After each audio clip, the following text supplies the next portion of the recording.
Bend Around the Wind by Skylia. Chapter 68. Thor Odinson, Part 1. I would do much to wipe that long face away. Thor turned and smiled. I'm fine, Volstagg. He reassured his friend, then turned back to keep backing. He always liked to do it himself instead of letting someone else take care of it. Let him be, Volstagg. Fandral interrupted them. We'll see plenty of smiles from our dear friend once we're off and away from Asgard and all its worries. I would hope so, Volstagg said. Everyone is getting just a little tired of all the clouds. Thor winced, but his back was turned to his friends, so they did not see it.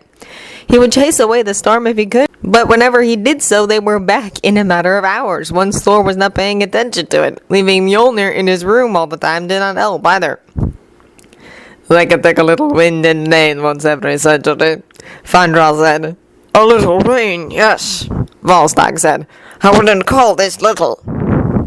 If your hands would be as quick as your tongues, we would be done by now. Sif told the two of them, and Thor had to smile a bit at that. She was, of course, already packed and ready to go, just like Hogan, only Fandral, Volstagg, and Thor were slower. Thor did not get much done, because he was reluctant to leave. The other two, because they kept gossiping like old crones. You'll see, Thor, Volstagg said then. This is just what you need. No war, no politics, just a good old journey with your friends. It'll clear your head up. Aye, Thor said. He wasn't so certain about it, but he could not say no to his friends. They were right about leaving Asgard behind for a little time. He knew he needed that. First he thought that he should go back to Midgard, spend some time with his fellow Avengers, but it was true that it's been too long since he joined Sif and the Warriors 3 on a journey. He was still no king, but his duties were weighing down on him more and more the closer he was to the throne. Once he was crowned, there would be no time to travel with his friends. He could still visit Midgard and protect it, as it was his duty, but there would be no idle travels, just for the sake of enjoyment. Once he thought of that, he did not have the heart to say no, even if he did not think he would find much pleasure in the trip. He appreciated his friends wanting to take his mind off everything, and Midgard would just remind him of things he would rather forget. We shall stop at that inn, the one before the valley, Volstagg said. You all know it. They have the most delicious roasted venison. It's been years since I had some of that. You had plenty of other venison, Fandral said. But this had the sweetest honey sauce I have ever tasted, Volstagg said. And what good mead they served with it. If you would just pack your things, we could be on our way there. Sif scolded them again. Done, Thor said as he turned around. See, he was not waggling his tongue uselessly, Sif said, pointing at Thor and scowling at Volstagg and Fandral. Because Thor was never one for useless chatter, Fandral said, shoving his things in his bag more quickly now that Sif was glaring at him from a few feet away. But only because he does not have the silver. He fell silent abruptly and kept packing like he was not talking a moment ago, not raising his head to look at Thor. Maybe they still serve those white mushrooms with the venison, Volstagg said, and off he was talking about food again. Thor didn't comment, but he knew what Fandral was about to say. He does not have the silver tongue of his brother. It happened very rarely that his friends accidentally mentioned Loki. He couldn't even remember the last time it happened. They did not seem all too heartbroken about his absence, but they wanted to spare Thor, nonetheless. Whenever it did happen, it was not deliberate. No fond memory, no tale of one of their adventures. It was always an accident, a habit to include Loki in their banter. Well, no, that was not completely true. They always just included some parts of Loki, not Loki himself. Loki's tricks, Loki's cutting remarks, Loki's lies that got them into or out of trouble. After everything that happened, there was no love lost between his friends and Loki, but he's been there with them for so long that sometimes it was just inevitable to mention him in one way or another. It was an old habit that would die one day. He shoved away the thoughts because he could just feel his mood getting even worse, and he was supposed to relax and enjoy himself. He did not need to think of Loki on top of everything else weighing on his heart. Done finally? Sif asked. Hey! Fandral grinned. Hey! Answered Volstagg jovially. Let us go then. Hogan said. Sif caught Thor's eyes as they all gathered their bags, and Thor smiled and nodded like he always did. Sif did not believe it for a second, but she always appreciated if Thor made an effort. She was sympathetic. Thor could not ask for more. Thor was just about to reach for his bag when someone started banging on the door loudly. Oh, no, not again. Fandral sighed. There were not many reasons why someone would knock on the door so vehemently. Heads up. Thor called out. A moment later, one of the Bifrost guards stepped in. Thor already knew what that meant, and so did his friends, because they all groaned and dropped their bags. They were interrupted the exact same way the last time they planned to leave Asgard. Thor had been kept busy for months by his duties then. Heimdall asks for you urgently, my lord, the guard said after he bowed to Thor a little. Did he say anything else? Thor asked. The guard looked uncertain for a moment, his eyes shifting over to Sif and the Warriors 3, but then he stared resolutely at Thor. He spoke quietly, as if he was sharing a secret. It's about Prince Loki, my lord. A handful of words, one name, and Thor felt like all the air was sucked out of his lungs. Thor, you cannot go alone, Sif told him for the dozenth time. Let us join you, Fandral said. You do not even know if he's on Midgard. Maybe you won't have your mortal friends to battle at your side. Be reasonable, Thor, Volstagg pleaded. They were all hurrying after him, but he did not stop for a moment. He did not leave his bag behind, but that was all he decided to take besides Mjolnir and the armor he wore.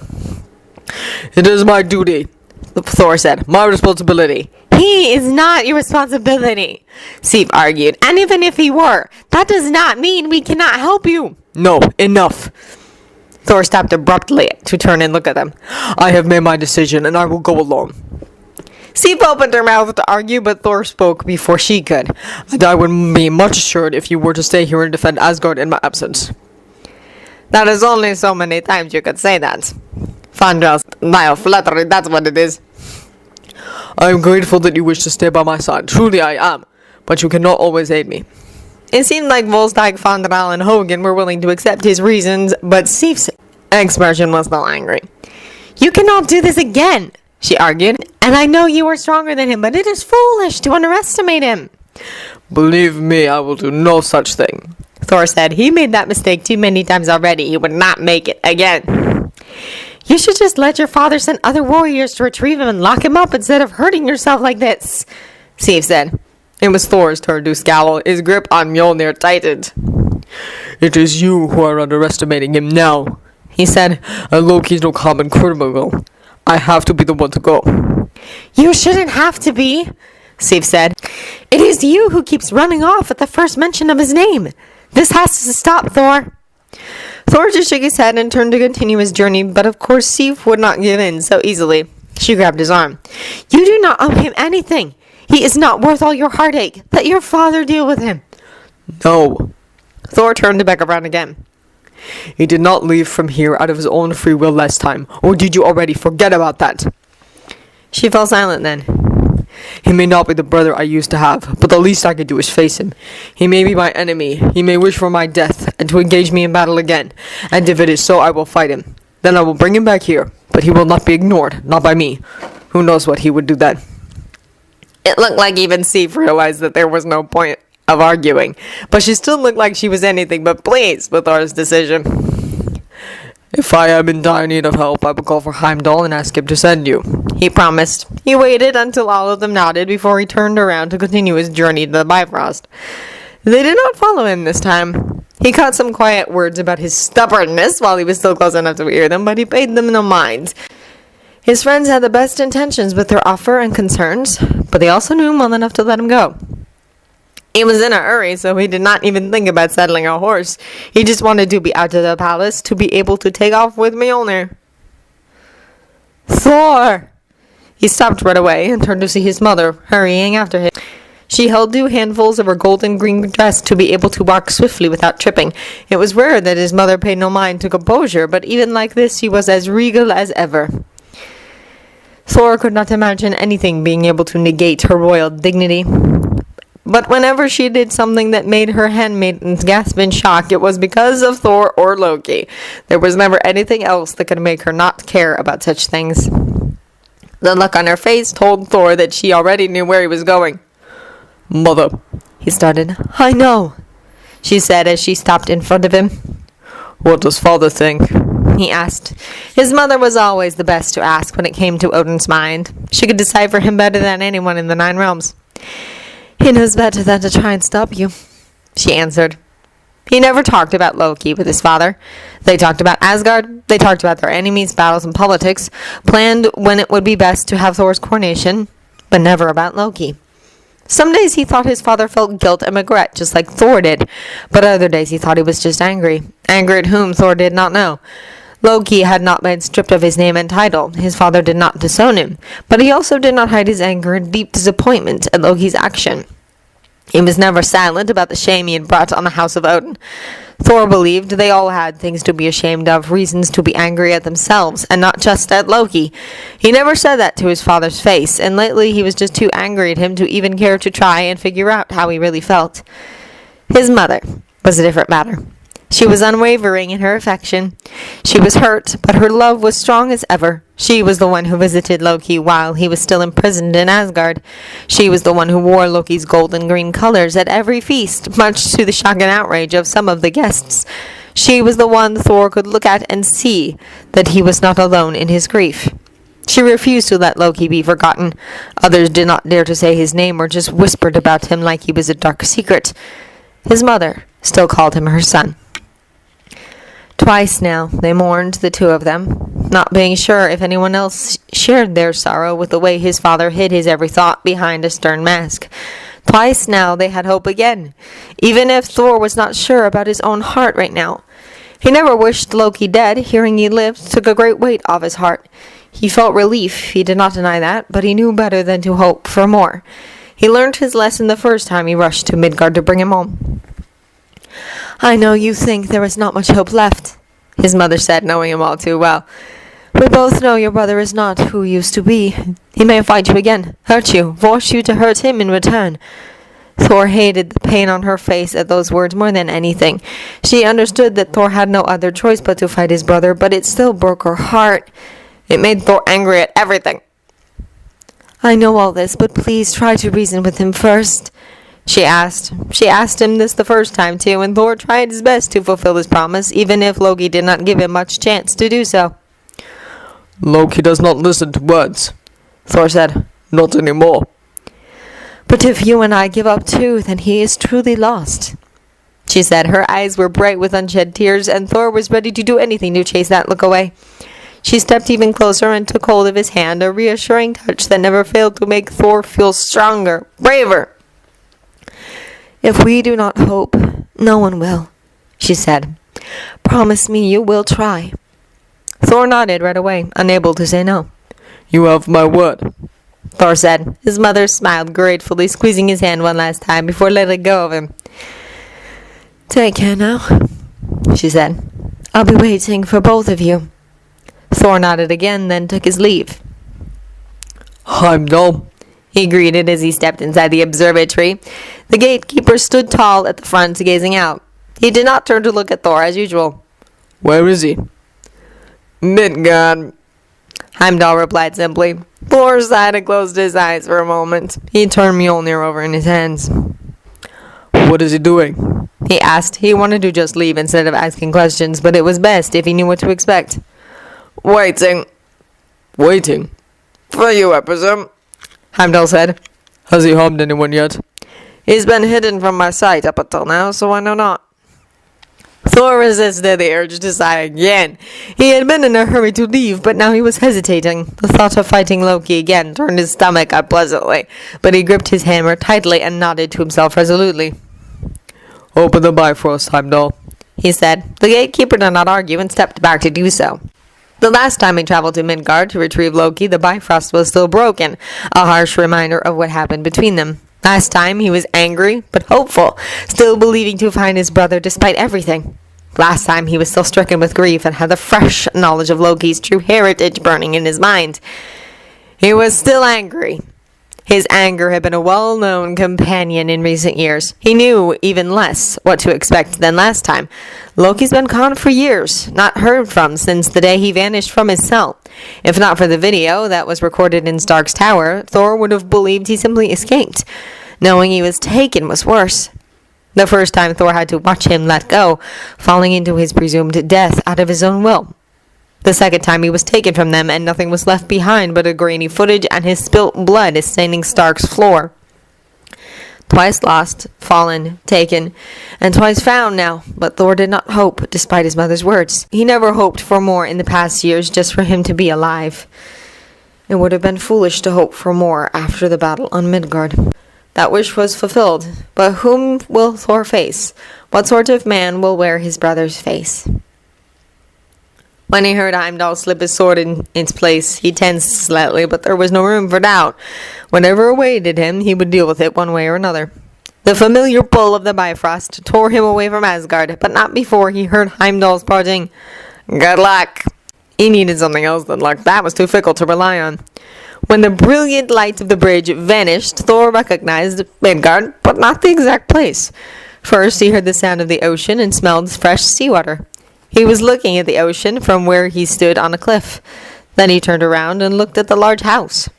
It seemed familiar, but he did not know where he saw it before. He was certain he never visited it. Loki was nowhere in sight, and Thor wondered where he should start searching for him. He wondered if he should contact his fellow Avengers first. He saw other human houses further down the coast, so he was close to some Midgardian city, but Thor did not know which one yet. When the door of the house opened, he turned around and his body tensed all over again. He gripped Mjolnir tightly, but he was rooted to the spot, silently staring at the familiar face of his brother as he stood in the glass doorway looking back at him. He knew he should be talking, but he allowed himself a moment of weakness because there was his brother, alive. Had he not known better, he would have sworn his heart stopped beating in his chest for a moment or two. It hurt to look at him. Twice he mourned him, and twice now he returned. Loki could hate him, but nothing could subdue the relief he felt. He would rather have him mad, bitter, and as an enemy than dead. That would never change. Loki just stared back, and that was what finally made Thor really look at him. He was wearing no armor, had no weapon in his hand. Then Loki got pushed forward as someone else stepped out of the house, and Thor found himself frowning deeply in confusion, even though he felt great joy at seeing the man alive and well. Tony Stark, taken along with Loki, mourned by all Midgard. Now he stood next to Thor's brother, without his armor, relaxed at ease, not concerned by Loki's presence at all. Then a third figure appeared, and Loki's grip on Mjolnir tightened again. His confusion got greater, but now his suspicion as well. That twice damned failing was standing behind Loki, right by his shoulder, like it was his place to be. He was staring at Thor with his oddly colored eyes tainted with fey magic, just like the rest of him. Thor dropped his bag and turned towards the three of them, still frowning deeply. He did not change his stance, as it did not look like he would be attacked right now. But he did not relax either. "Told you he would have long hair," Hadget spoke to Loki, breaking the tense silence. Tony Stark huffed out a small laugh in reaction. Loki averted his gaze. There was some silence again after that, then Tony sighed dramatically. "Okay, so first of all, hey Blondie, welcome back to Earth and all that." He greeted. "It's good to see you alive." Thor nodded at him. "Yeah, thanks," he answered. Then he looked at Loki, who was staring at the ocean. "Alright, this won't do." Then, much to Thor's shock, he wrapped an arm around Loki's waist and started dragging him forward. Loki let him. He scowled at him, but he let himself be moved. Thor just stood there, still as if his feet were rooted down, staring at them. Tony stopped when he and Loki were still a good few feet away from Thor, but he did not remove his arm from around Loki immediately. There was some silence again as Tony looked at Thor, then at Loki, then back at Thor again. Then he sighed again. "Okay, so Loki wants to say a few things," he said. "I'm getting there, Stark! Shut up!" Loki snapped at him, scowling down at him again, and Thor felt his throat close up because he knew that expression. Exasperation, not anger.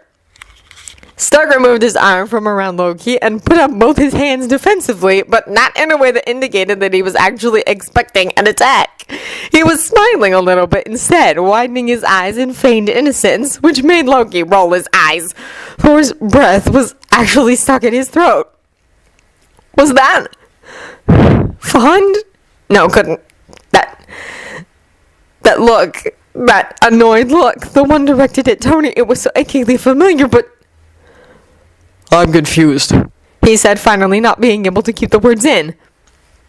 Not that he was not glad that he was not battling his brother right now, but this was unreal. Loki took a breath and straightened up, squaring his shoulders and finally looking Thor in the eye. His gaze was strong, resolute, and unwavering. It was also sharp, maybe even angry. But even so, they did not seem to burn. Loki's gaze was calm and collected, and not feverish with madness and desperation. He seemed to come to a decision after a moment because his face turned even more resolute. "I would have words with you," he said evenly, keeping his chin high as he stated his request. Is that what it was? Speak then, Thor said. He was still frowning as he stared at him. He could not stop. Loki looked healthy. Thor could see no trace of sickly paleness. He was still lean as always, but strong too. His bones did not jut out, stretching his skin too thinly. There were no dark rings under his eyes either. "Inside," Loki said. Thor looked at Tony Stark. "Come on then," he said, jerking his head toward the house. Loki turned and headed back inside right away, and Thor was again struck with something he couldn't really identify. Confusion still, but something else too, because Loki turned his back on him so easily. Not that Thor would ever attack someone who had their back turned to him, but it was still odd.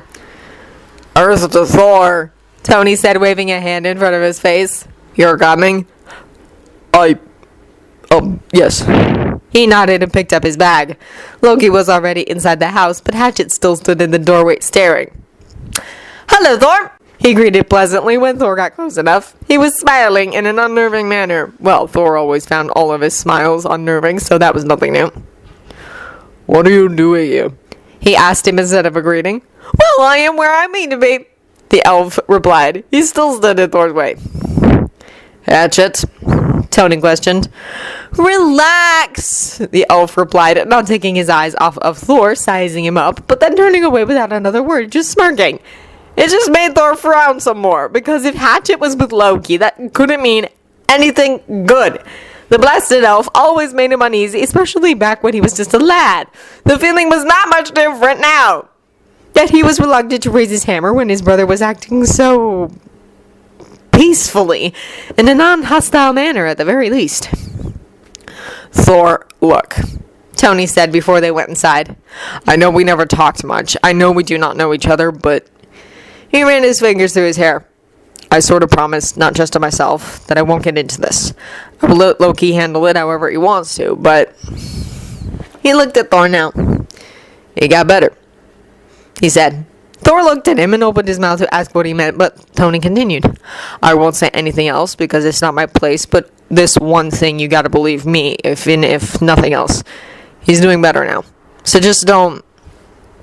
He fell silent again, seemingly lost for words, which was unusual from what Thor knew of the man. He also looked worried. "I don't know, just don't be stupid." He turned and headed inside then, leaving Thor even more confused, having to take a few moments to decipher what he meant. Doing better now. So, no. He mustn't think too much of it. He had to push away all the thoughts that rushed into his mind because of those few words and the worry on Tony's face. Worry for Loki? Could it be?